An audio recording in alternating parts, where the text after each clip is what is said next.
May isang manika na dapat ay laruan lamang. Pero sa maling kamay nagiging pinto ng impyerno. Siya si Annabelle, isang lumang Raggedy Ann doll na nakasilid sa loob ng makapal na glass case sa museum ng mga Warrens. Sabi ng kasulatan, sinumpa siya noong dekada 70 matapos lumipat sa bahay ng isang nurse. Noon nagsimula ang kakaibang mga pangyayari. Gumagalaw ang manika kahit walang humahawak at may sulat sa pader na nakasulat, gamit ang dugo patay, kayo lahat. Ilang taon nang nakakulong si Annabelle. Ngunit ngayong taon inilabas siyang muli para sa isang paranormal tour. Isa sa mga nangunguna sa Tour Dan Rivera, kilalang ghost hunter.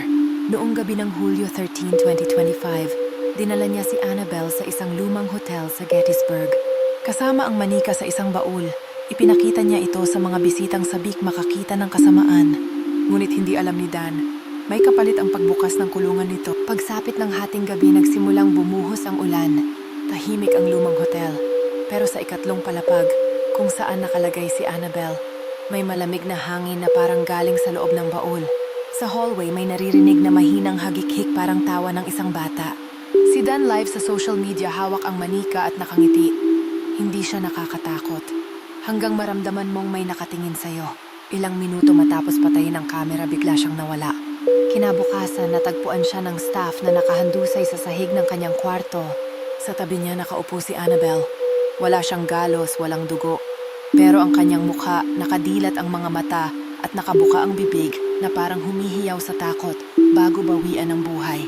Nakaharap sa pinto, nakataas ang ulo at tila mas malapad na ang ngiti nito kaysa dati. Walang foul play ayon sa investigasyon, pero isang saksi ang nagsabi. Narinig ko siyang nagsabi, "Huwag mo akong iiwan." Pagkalipas ng insidente, naging viral ang balita. Lalong dumami ang gustong makita si Annabelle. Akala ng iba biro lang, kaya't nilalapitan nila ang glass case para mag-selfie. Ngunit hindi nila alam bawat hakbang palapit ay parang pagpirma ng kasunduan. May mga litrato kung saan may batang anino sa salamin, nakatayo sa likod ng manika. Isang bisita ang nagbiro, hinampas ang case. "Huwag mong bubuksan ang case." Makalipas ang ilang oras, natagpuan siyang patay sa loob ng kotse.